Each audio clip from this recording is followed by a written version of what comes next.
Hello, everyone, and welcome to today's live demonstration of the Prospect T1.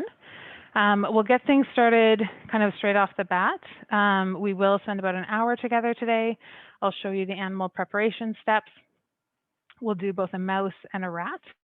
And I have my colleague Sonika here who's going to convey questions that you may have. So please feel free to enter them in the Q&A dialog box, and she'll interrupt me as we go through the demo, and I'll try to answer them live. If I need additional information, I'll ask, and just, again, please feel free to put it into the Q&A box. We are recording today's session, so if for any reason you get disconnected or you feel a colleague might benefit from seeing it, we will send out the link and you will be able to review it yourself afterwards. I think without further ado, I'm going to get things started. So I'm going to ask Sonika to turn on the camera. I have our first mouse in the knockdown chamber. So he's being anesthetized using isoflurane. So he's just about asleep. We'll spotlight that video for you so that you're able to see it on a much larger scale.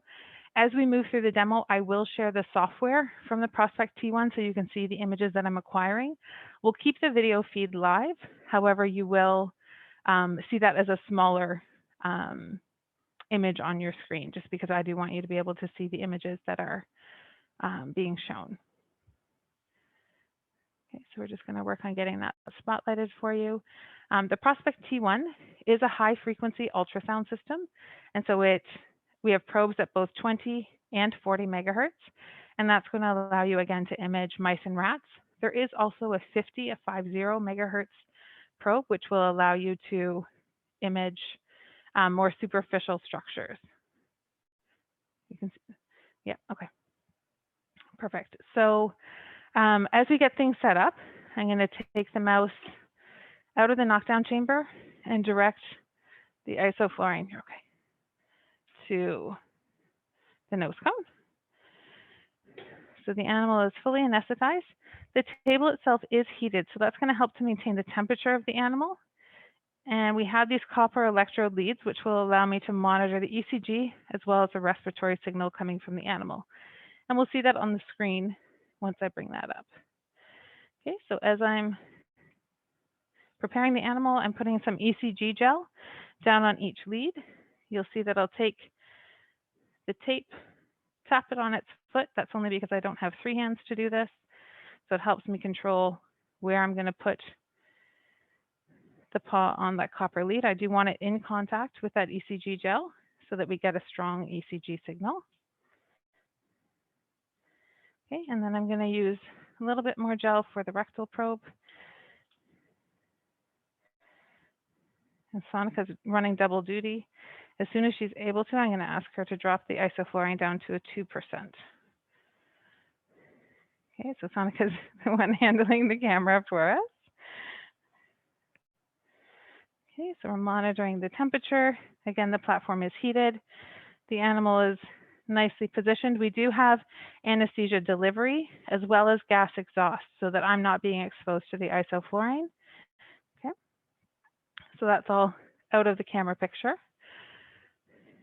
So now what I'm going to do is use some Nair on the mouse.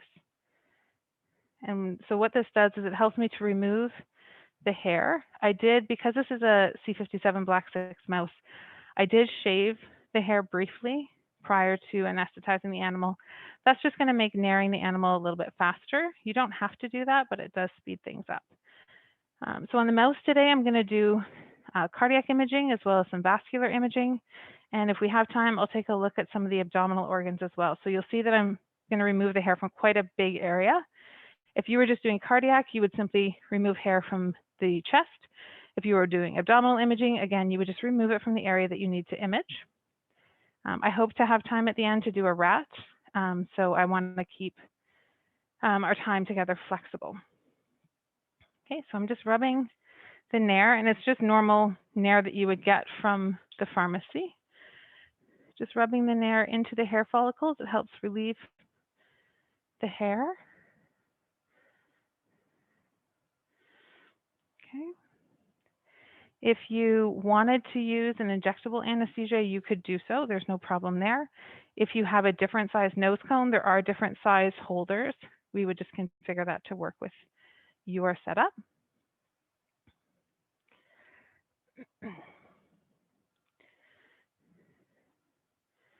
Okay, so now that's ready.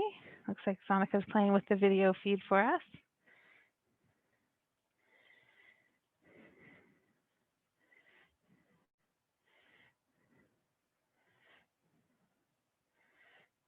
Technology in these changing times is never simple. Are we seeing the video? Yeah, okay. Perfect. Okay. So what we can see is a nice clean chest and abdomen. The one paw came off while I was removing the nair. So I just wetted some gauze, or moistened some gauze, perhaps is better English, to remove the nair for us. Okay, so now we're ready to get things started. So I'm going to share my screen from the system. Okay, so I'm going to go ahead and share that. Okay, and so from here, it's just a 15-inch tablet that the system operates on. All of the electronics sit behind that screen. So it's quite compact. Perhaps in a second, Sonica can move the camera out and we can see the entire setup.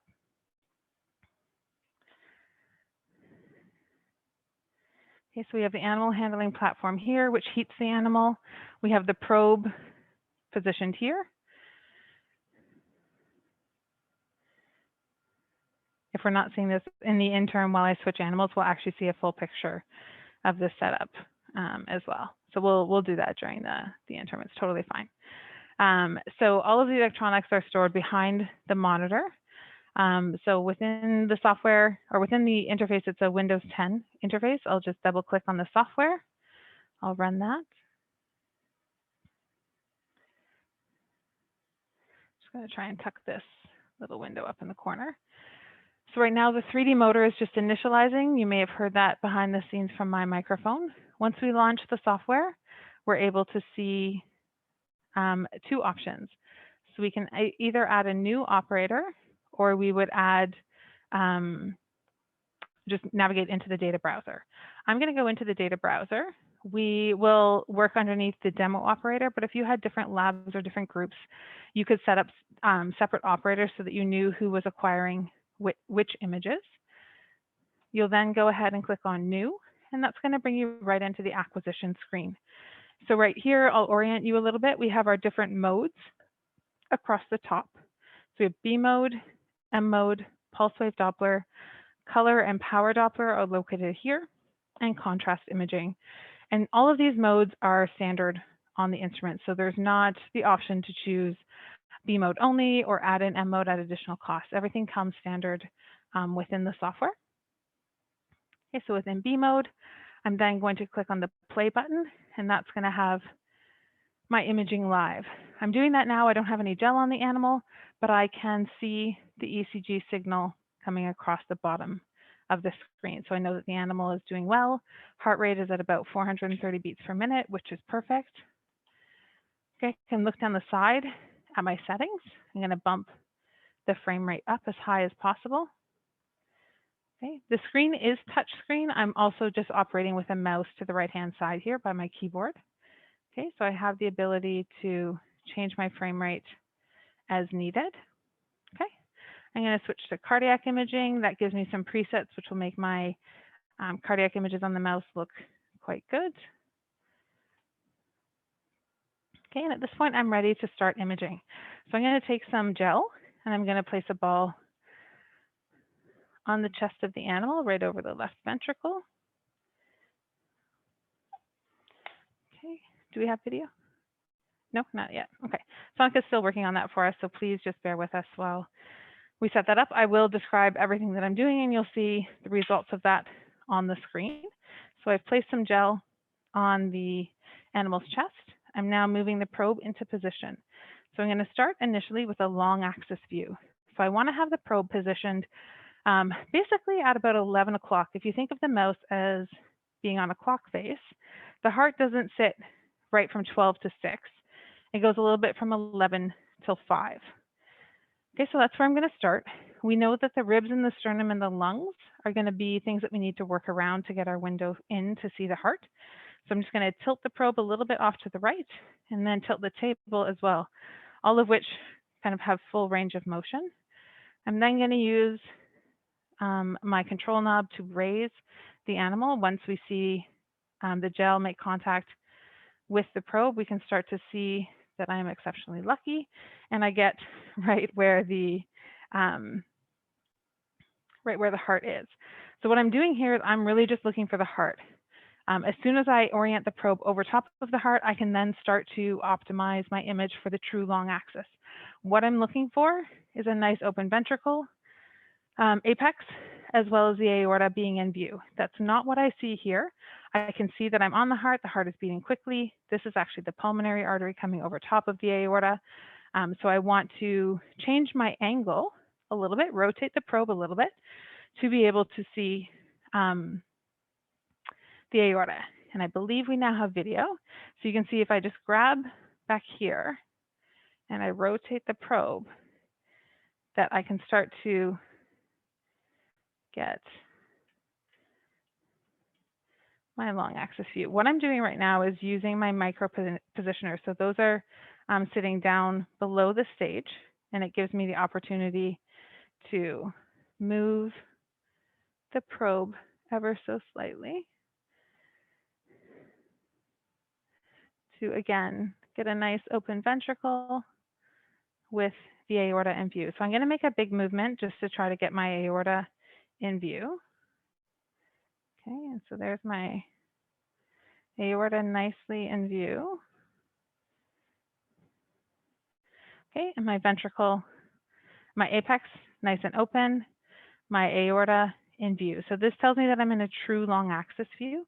It would allow me to, using the measurement package, do an area length measurement where I'm looking at the area of the endo and the epicardium and those changes through systole as well as in diastole.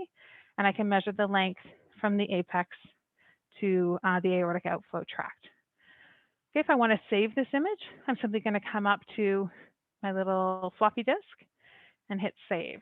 So I'm going to make sure that I'm saving a cine loop that's going to save all of the images that are sitting in my buffer. And I'm going to say demo long mouse. Okay, I can put any information. Had I entered the study name and animal ID as I set up the new study, that would all appear here as well. As soon as I click save, everything is saved. So that is saving retrospectively. So it's saving backwards, the things that I just saw.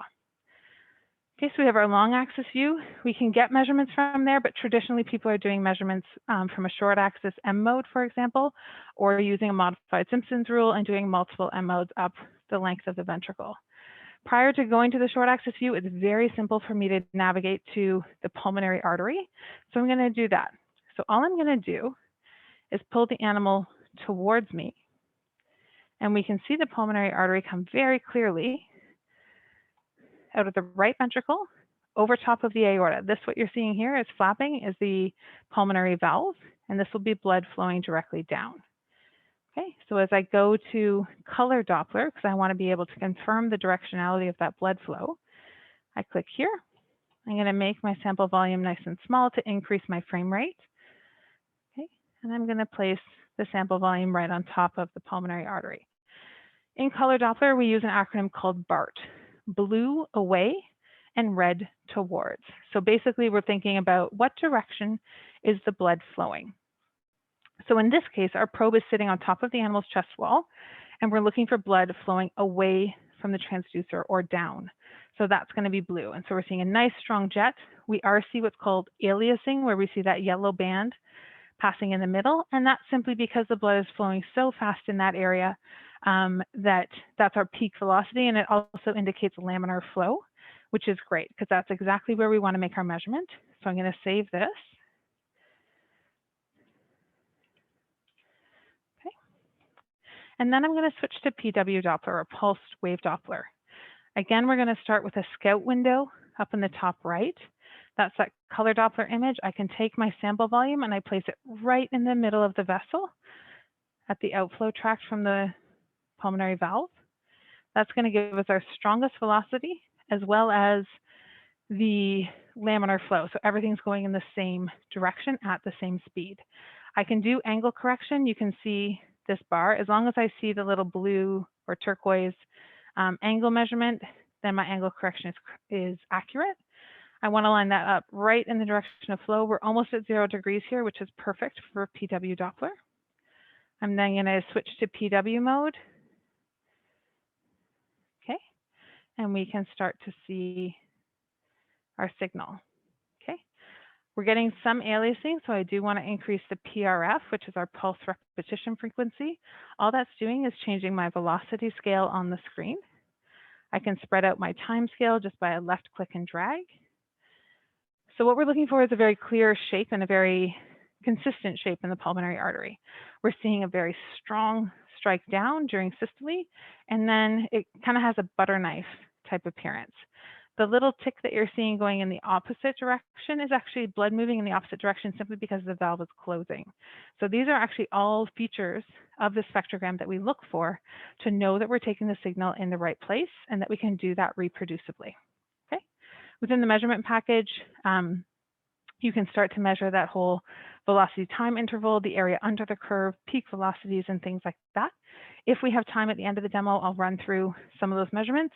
If not, I'll pull together perhaps a slide deck of the measurements that are possible and send that out to those who attended the demo. Okay, so I'm just going to save that. So from the pulmonary artery, it's not a measurement that you have to take, but if you're interested in the right ventricle or flow to the lungs, it's very simple to do coming from that long axis view. I'm now going to go back to that long axis view, and that's very simply done by moving the animal away from me. And now what I want to do is go to a short axis view. And what that is 90 degrees to this image. So I want to see basically a donut on the screen. So all I'm going to do that is grab my probe. I'm going to leave it as best I can in position, and I'm simply going to rotate the probe 90 degrees. Okay, I'm going to center my image back on the screen. I'm still on the heart. Now I have to figure out where I am in the height within the ventricle. I can recognize that this is actually the aortic outflow tract as the circle in the middle. Okay, the right ventricle is sitting here with the pulmonary valve sitting here. And this is actually your mitral valve sitting here. So what we're going to do is just push the animal away from me. We're going to go down the ventricle, ribs and sternum, and all the lovely parts are going to start to come into play. Okay, so I'm seeing some shadow coming from the sternum in different areas. So I'm actually going to tilt the animal a little bit more, move that probe back into position to try to come off of whatever is causing the artifact. We now have a bit of a gel artifact on this side, so I'm just going to drop the animal ever so slightly and reapply some more gel. Okay, so I'm just going to put some more gel right over there. I'll clean the glob of gel that's on my probe off very quickly. Okay, and I'll put the probe right back in the same position, raising the animal up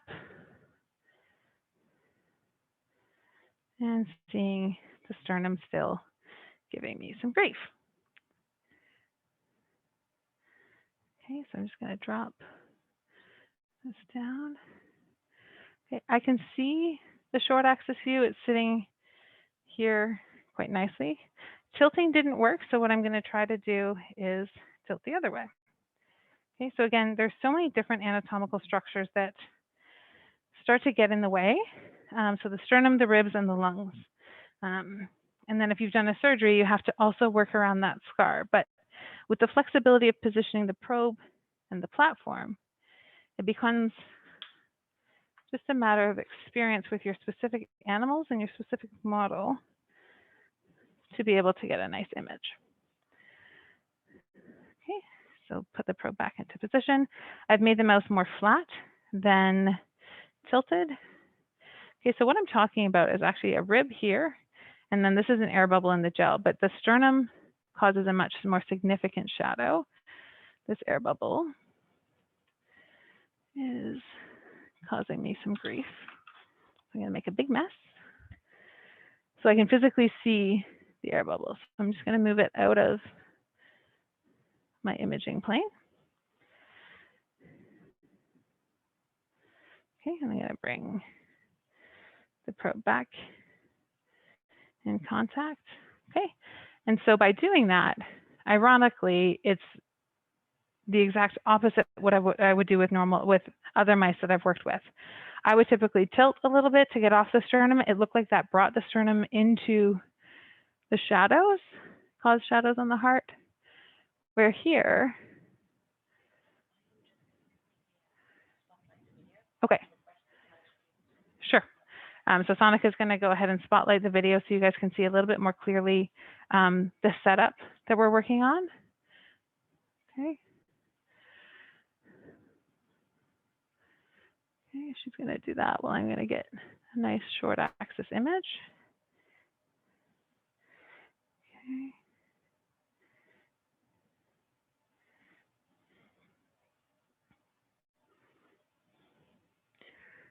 So I do have a short axis image. I'm being a bit particular here, which I should probably stop being. Okay, so we have a nice round circle. I'm going to increase my gain just a little bit so we can see that a bit more clearly, and playing with the dynamic range a little bit as well. So typically, measurements of cardiac function are done from the short axis, but can be done most often from an M mode image. And I can't spell this morning either. So from the B mode, I'm then going to go straight to my M mode. And again, you're going to have that scout window on the top right-hand side where I'm setting my sample volume. So for those less familiar with ultrasound, M mode basically takes a single line through my sample volume and looks at the change in function over time. Okay, so I have that right in the middle of the ventricle. I can see the papillary muscle sitting nicely on the side. I'm going to switch to M mode, and we can see a really clear M mode image. Again, I can change the time scale just with a quick left-right movement, and we can begin to both see the anterior and the posterior wall. I'm going to drag my sample volume down just a smidgen to see more of the posterior side. Okay.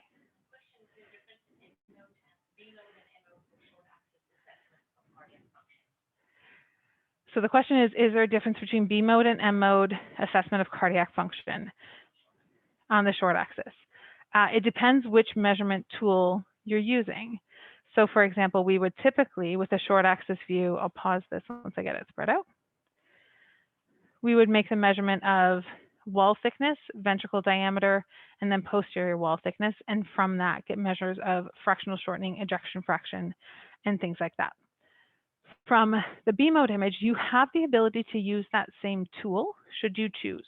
You also have the ability to do a trace on the entire endo and epicardium more as a two-dimensional measurement. So when we think about M mode, we think about M mode being a one-dimensional measurement. As you can see, I'm only looking along a single line and seeing what's happening.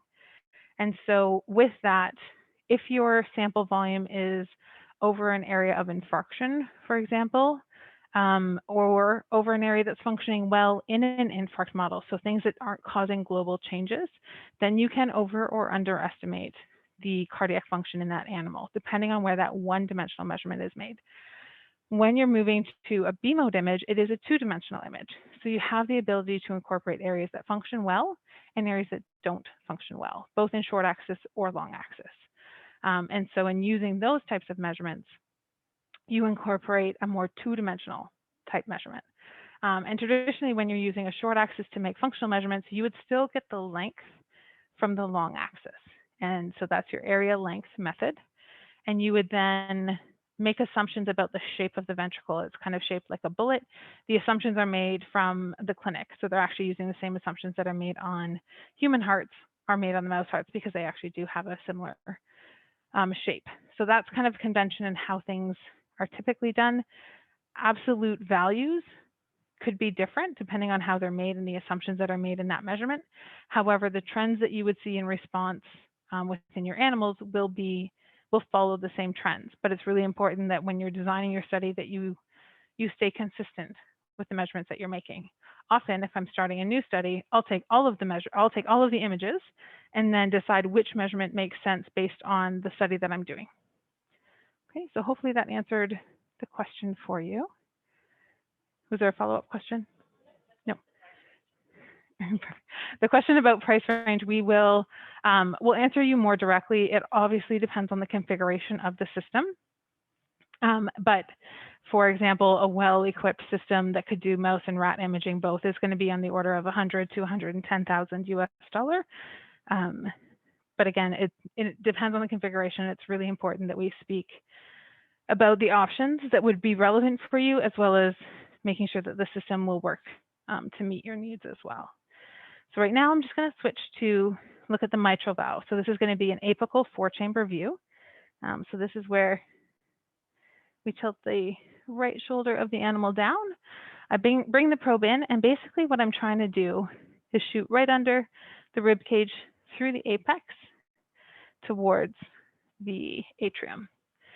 And in doing this, we're able to monitor flow through the mitral valve and therefore look at diastolic function. Okay.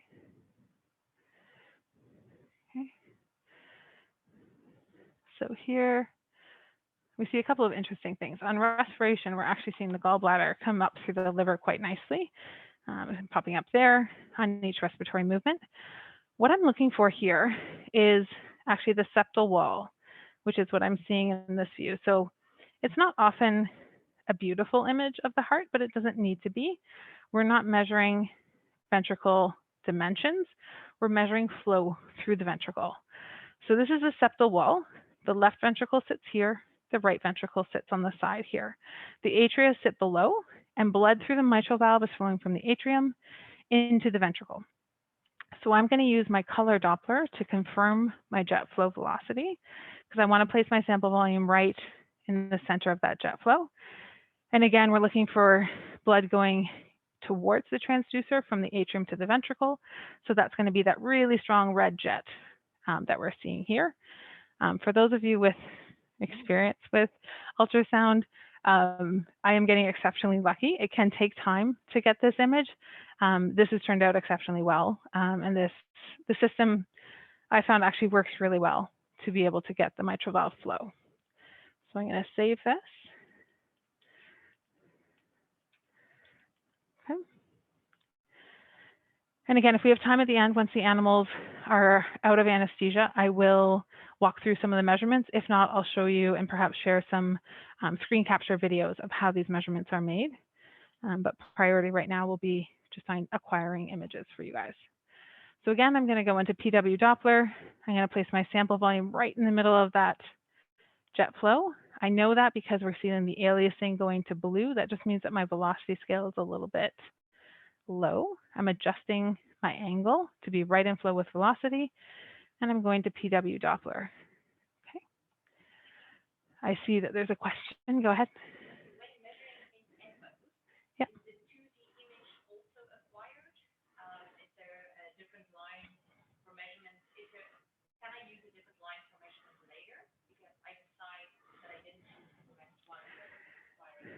So the question is, when doing M-mode imaging, is both the M-mode short axis and long axis saved? And the answer is no. You would have to save a separate B-mode and M-mode. And the line is saved live. And that's really to do with the technology of the system. So it allows you to sample at a very high frame rate in M-mode, as opposed to in B mode where the frame rate is slightly lower. So you can't resample. Okay, what I'm doing right now is just looking to see if I can get the E and the A peaks separated, which should absolutely be possible at this heart rate. So bear with me. Are there any other questions that I can answer as I'm doing this? Nothing yet. Okay, if you guys have any questions, feel free to put them in.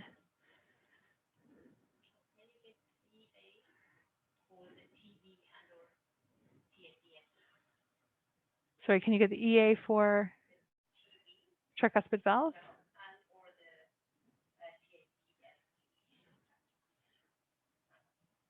What's the second one?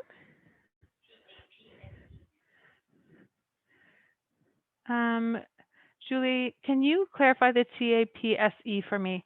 Tricuspid valve, yes. I don't know what that second one is, but I will try to answer for you.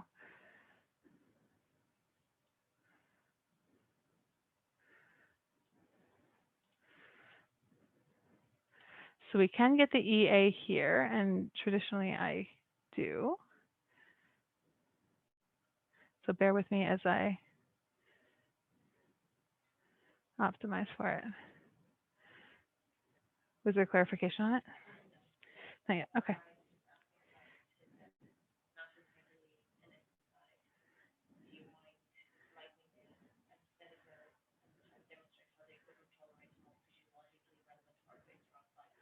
Sure. Yep. No, you are absolutely right in that. If you want to drop the isoflurane to 1.5.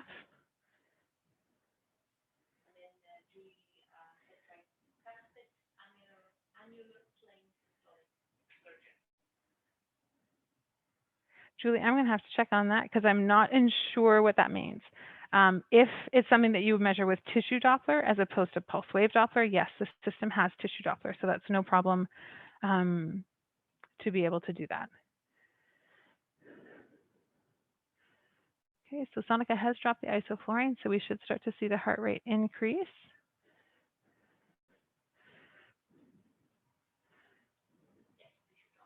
Yes, yes, so tissue Doppler is possible with the system.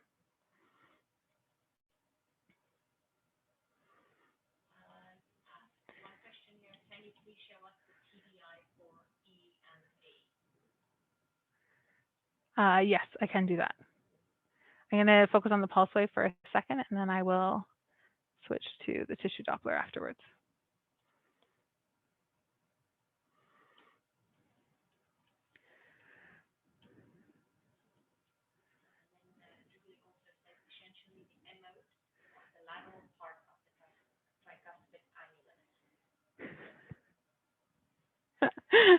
Julie, you're asking me the tricky questions.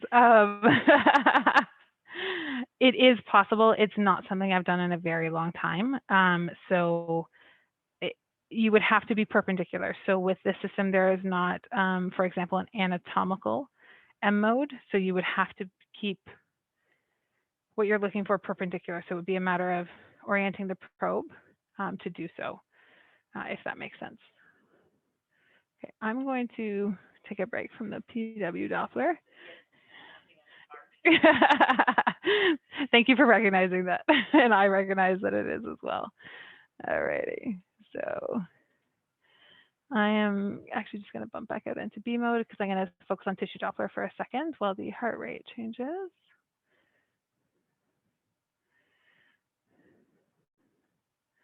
And Julie, do you do the tissue Doppler on the septal wall or on the anterior wall? If you could answer, I'll pick my spot because I've got a beautiful view here, or I can do it right on the valve leaflet too.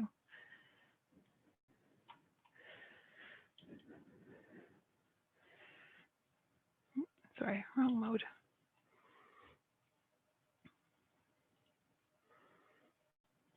Okay, so I'm going to take my B mode, place my sample volume right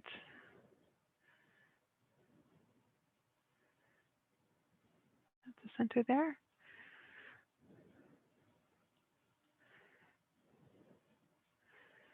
Okay, so like with the pulse wave, I'm having trouble separating the E and the A, which, to be honest with you, is usually very simple on this instrument.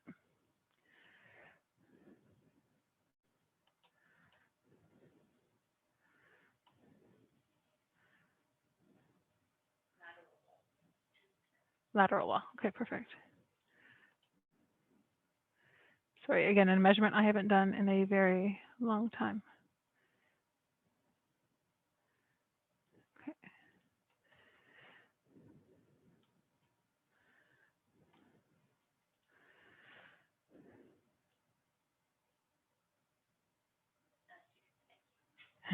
You're welcome, Julie.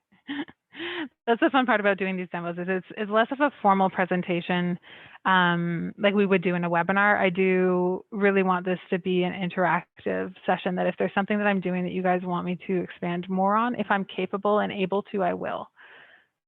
So don't hesitate to ask.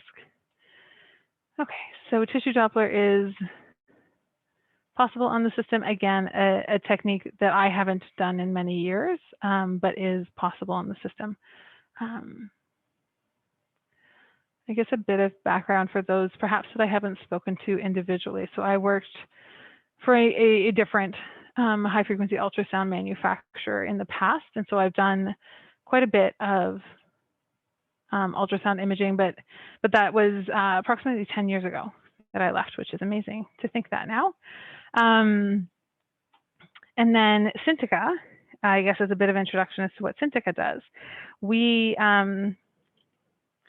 sorry, give me 2 seconds to type. I can't type and talk at the same time apparently today.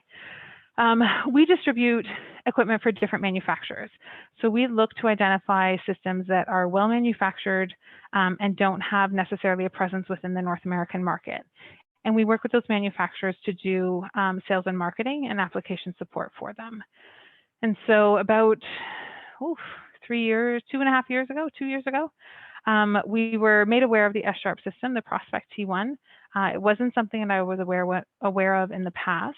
And given my previous experience with ultrasound, I did need to kind of see the system in action before advocating that I thought it made sense to bring it to the North American market. So traveling to Taiwan, seeing the system in action, I was really pleased with how the system performed, how simple it was to use, how small it was. Again, at the break, we'll see that setup, and it looks like now Sonica is able to help us with that as well. So I am being particular and trying to get the E and the A wave to separate. Sonica, can you drop the isoflurane to, what are we at, 1.5? Can you do 1 1/4? I don't want the mouse to wake up, but I do understand the participants' request for getting back to higher heart rates. Okay, I will pop back down here once we get to a higher heart rate. I do want to jump now back to B mode to do an aortic arch view. So for those of you studying atherosclerosis, doing TAC models where you want to be able to see the band and confirm the placement, you would simply take the animal and shift the probe. So you can see that I have full flexibility to maneuver the probe as needed to get the views that I want. So I'm going to tilt the animal left side all the way down. Okay, and I'm going to come in from the side with my probe, not hitting the platform. Okay, so now my probe is wobbling this way. We didn't talk about the technology of the system. So it is a single element transducer. So when I talk about the element wobbling, it's going back and forth like this to take the image for us. Okay, I'm going to move.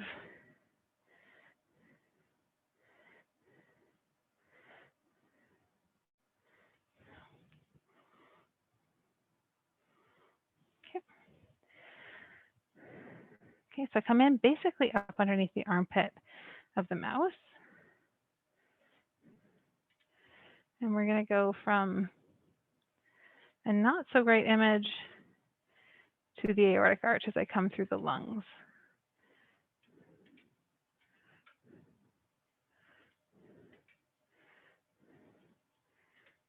Okay. And there it is down there. Okay. So this here is actually the arch. So the left ventricle will sit over here, the ascending aorta as it comes around. This is your left common carotid artery. So I'm going to try and get a slightly clearer view for you. So bear with me while I work on that. Okay, perfect. Okay,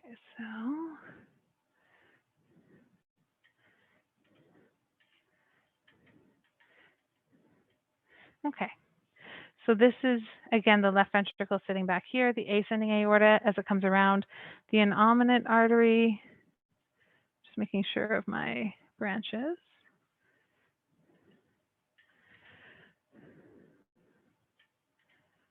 Yes, perfect.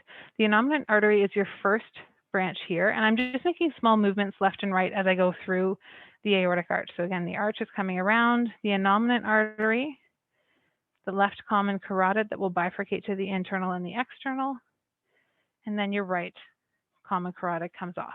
So if you had a TAC model, your band should appear through here, and you should be able to visualize that suture. So you would know that the TAC was placed between the right arteries and not necessarily between the left common and right common. You do want it between the, if you're doing a traditional TAC model, you want it between the innominate and the left common. So I'm just going to save this. How are we doing on time, Sonika? What? Time flies when you're having fun. Okay. Okay, we're going to start moving. You said I have 19 minutes left. That's crazy.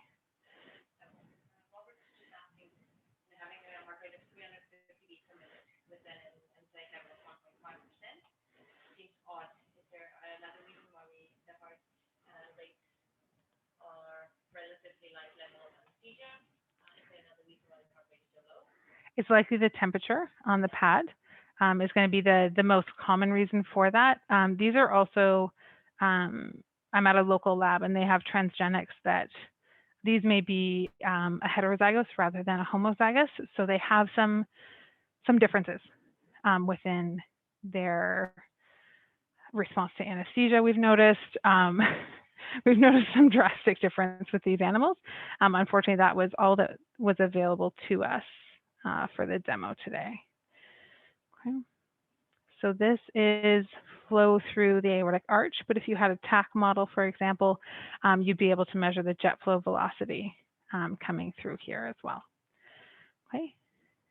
In the interest of time, I'm going to jump down and do some quick abdominal imaging for those who joined hoping to see that. And then I can't anesthetize the rat while I do this, so we'll see what we can get accomplished here, okay? I will stop talking as much as I've been.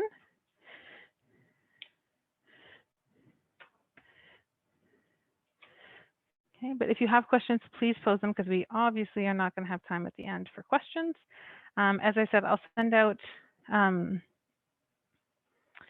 some measurement options as well, okay? And for those of you who want to stick around, I probably will put the rat on the table just to acquire some images that I can send out to everyone else. So I simply put the animal down. The structure we're seeing up here is the liver. This is a vessel.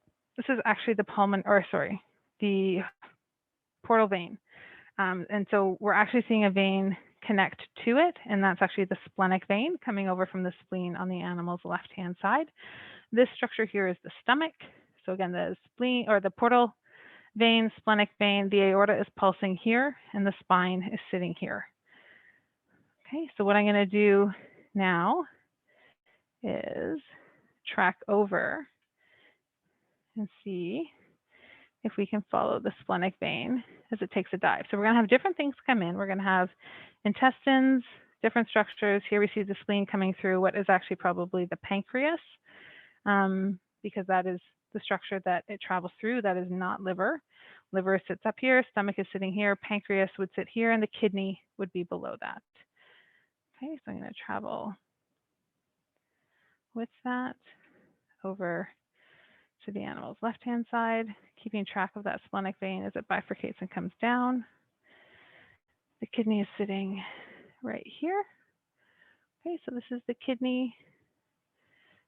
Seeing the different kidney structures. We'll go further to the side, and this is the spleen.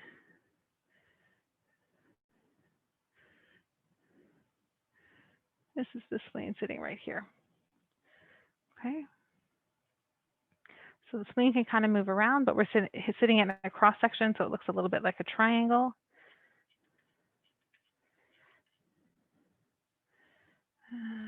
kidney again. I'm just changing the height. We're getting lots of intestinal noise.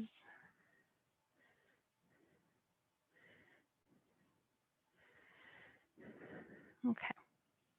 So we can see basically all of the soft tissue.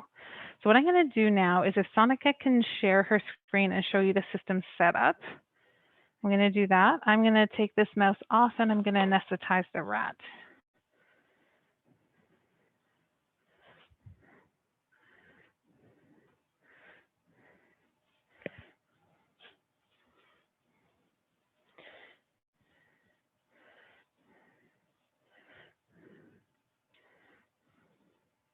Perfect.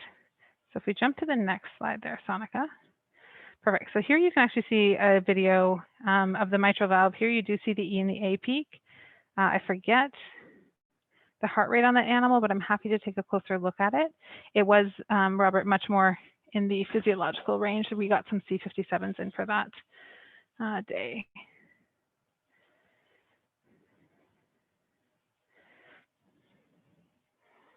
Okay.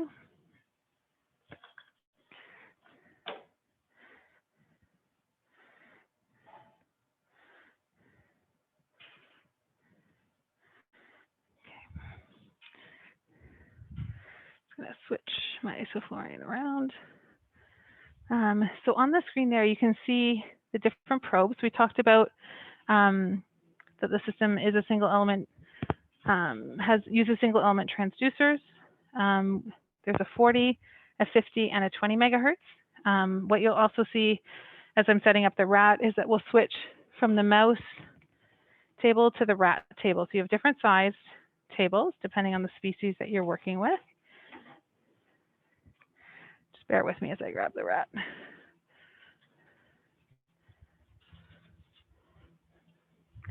Perfect. Okay. So the rat's going to go in the knockdown chamber. Excellent. Can you bump it up to 4? Perfect. So then what I'm going to do is I'm going to switch tables and probes. So the probe, again, I'm going to switch from the 40 megahertz probe that I was using on the mouse to the 20 megahertz probe for the rat. Okay.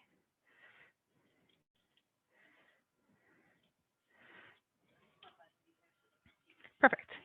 Yes. So this probe will come out. Everything connects on the bottom. Okay, so this is where all of the electronics are. There's no other component to the system, cart on the floor, or anything like that. I'm going to grab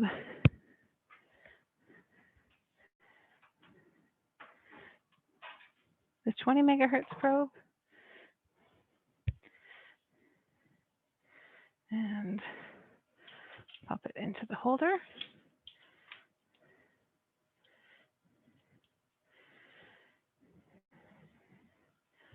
Okay. I'm going to plug the probe in. Okay, the software recognizes that I didn't have a probe connected. I do now. Okay, so it will reinitialize that probe.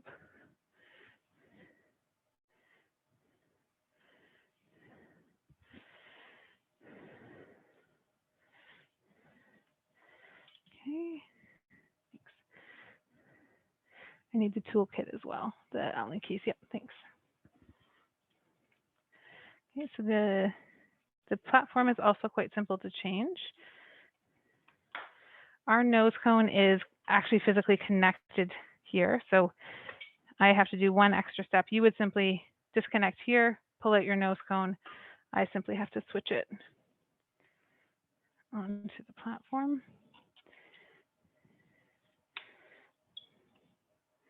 It's just the way our setup is with this lab.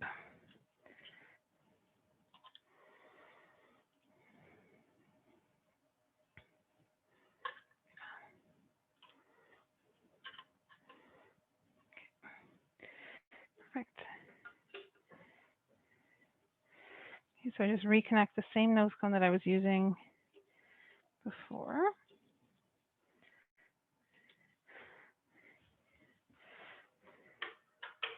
pop the different platform on the stage. Everything else stays the same. And the only other thing that changes is the rectal probe. We have just a separate one for the rats.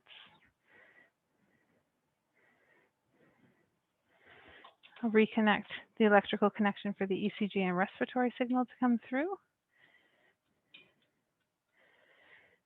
And then with the single element transducer, we have this cap that we fill with water. What's our time at now, Samika? Perfect, excellent. So basically, the cap that was on there is just a travel cap that helps protect the probe. This one contains a membrane, which will allow us to image through. So I've just filled it with a little bit of deionized water, and I'm simply going to turn it on.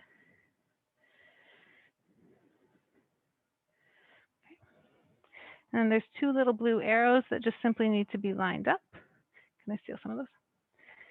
Perfect, thanks. Just wiping up any water that may come out if I overfilled the transducer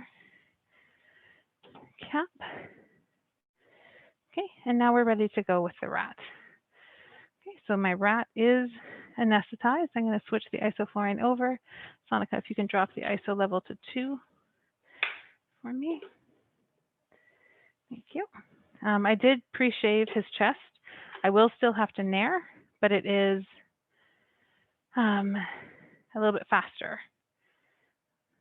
with him already shaved. Okay, so again, I'm going to use that ECG gel on each one of the electrodes.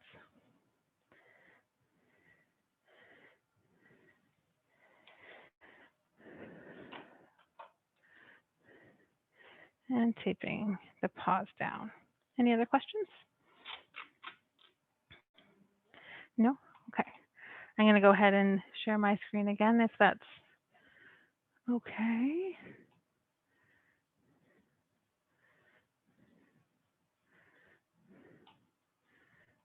Perfect.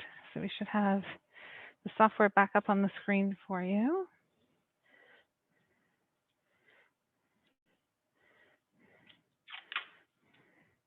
I'm going to switch probes and switch to the preset that I have set for the rat probe.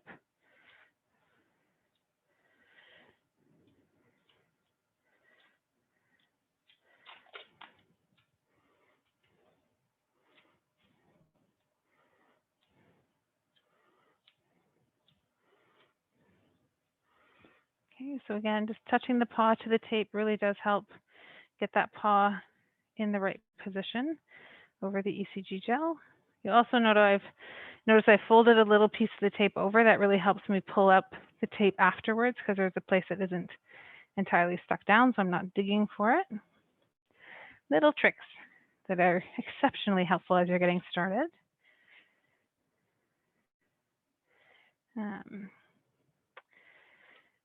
And with the system included, if we were to provide you with a quote, would be on-site training or remote training. We give you the option of whichever mode of training you would like.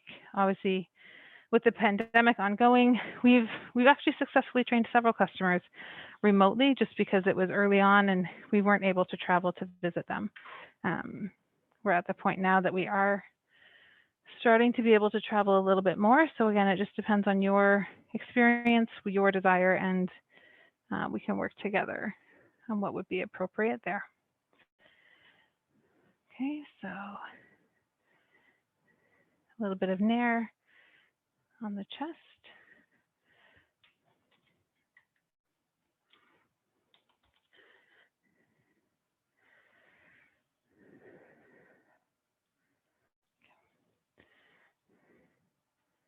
Can you drop the ISO to 1.5?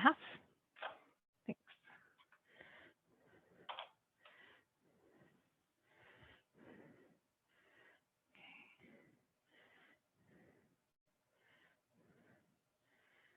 Okay.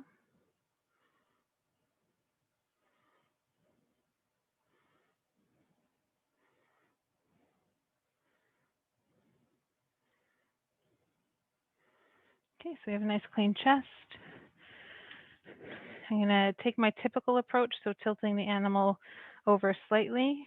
I'm going to drop his feet a bit because I suspect the apex is high. Putting some gel on the chest.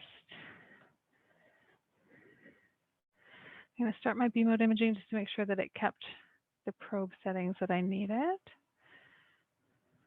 That looks good. Perfect.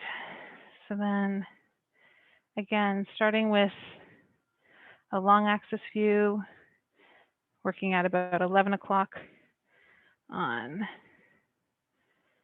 the face of a clock.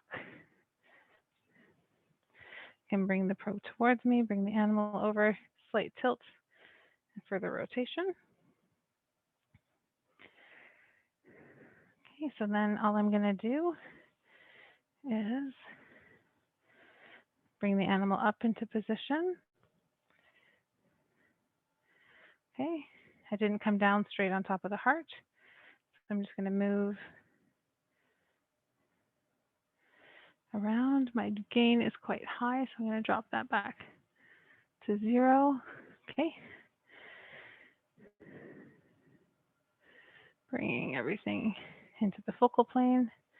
And I can either use my micro positioners or I can use my hand to move the probe. You can see that I need a bit more angle. And tilting the sternum is definitely causing an artifact on this animal. If you are familiar with hand holding the probe, you are able to do that as well. No, that's not what I wanted. That's where you would do measurements. Looking for a different setting. Gamma.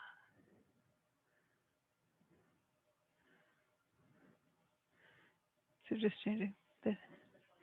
Okay. So we're at about 3 minutes before the end. I will keep scanning for a little bit afterwards if you guys want to stick around. The apex I can see is quite high, so I'm going to drop the feet of the animal.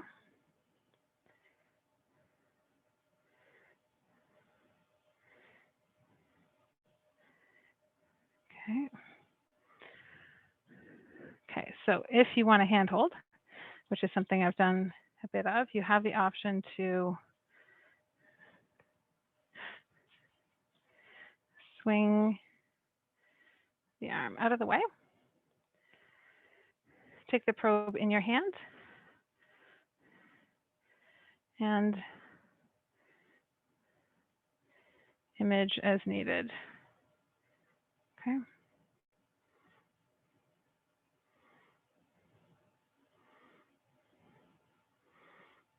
Okay, so we can see the aorta nicely.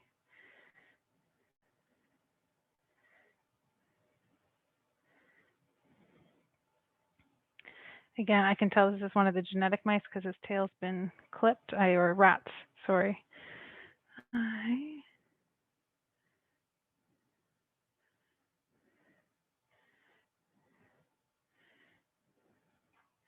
I can see the long axis. I'm going to switch and rotate to the short axis.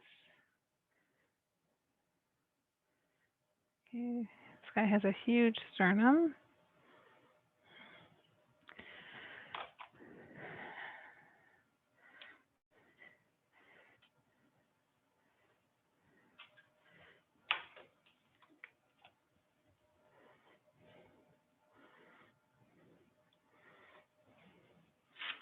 An air bubble in the gel.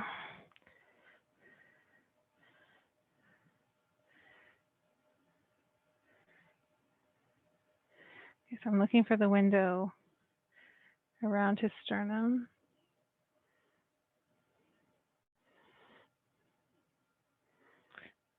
To get an appropriate view.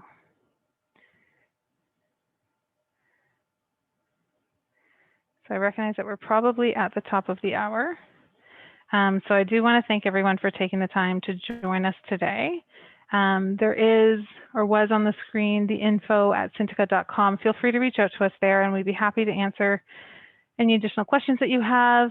Sonika, did you want to put that last poll question up that we had. We were hoping to just get some feedback from you in terms of if you had a short-term need that you wanted to talk about the system, perhaps a longer-term need, just getting the recording so you can share it with your colleagues, or if you just attended the web or the demo today, sorry, to see an interesting and new technology.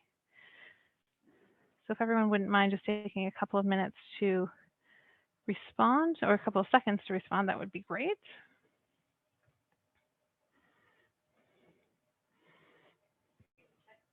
Yep, just a few more seconds.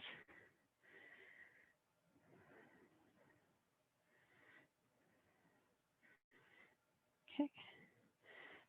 We'll have Sonika end that poll.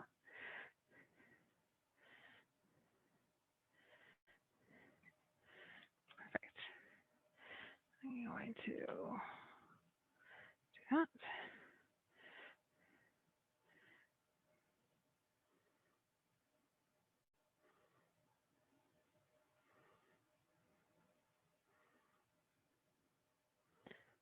Okay, this rat is not playing nicely.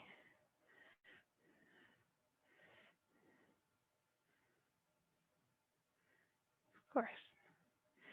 So there is quite a nice short axis view. Ironically, with this guy, I've come completely on the right-hand side, on the opposite side of the sternum. So I would handhold find my view, and then I would use the platform to actually acquire that image. I'm going to try the same to get the nice long axis view for you. So with different genotypes and different strains, the approach to the heart can be quite different. And so it just takes learning, but once you've learned it for your species or your strain, it traditionally stays the same. Okay, there's our pulmonary artery coming over top. So I move away. Okay. I'm definitely not going to spend too much more time. If I wanted to do the apical four-chamber or the tissue Doppler, I could also do the same mitral valve.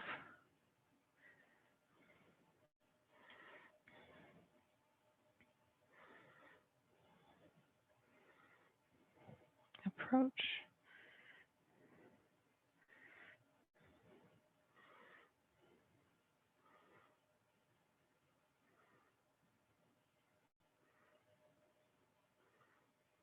Okay, again, this guy's sternum and lungs are causing us some grief.